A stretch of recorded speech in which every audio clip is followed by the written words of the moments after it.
Dreamscape presents Little Girl Blue by Rebecca Griffiths, narrated by Melanie Crawley and Chris Devon.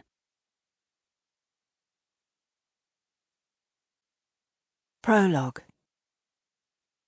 Tonight, in a part of Cardiff that was unaccustomed to violence, a black cat with yellow eyes looked down from the third-floor window of a Victorian terraced house, the only witness to a brutal knife attack that had left a man slumped on a pavement pitted with oily puddles.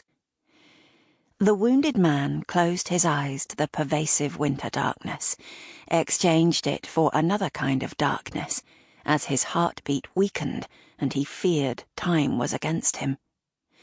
Believing this was where he would die, he rolled heavily onto his side, tasted grit along with blood in his mouth as the revving northeasterly wind pushed through the buttons of his smart overcoat. 1. 21 years before.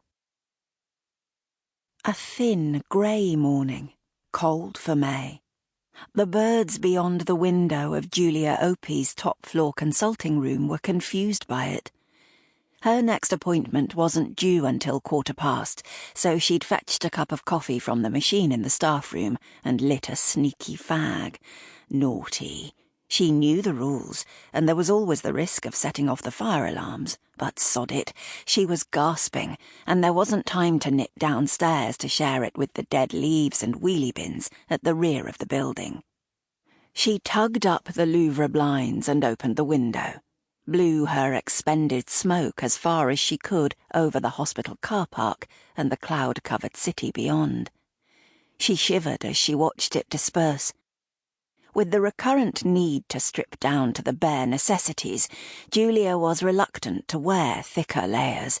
A dilemma for women her age, hot one minute, freezing the next.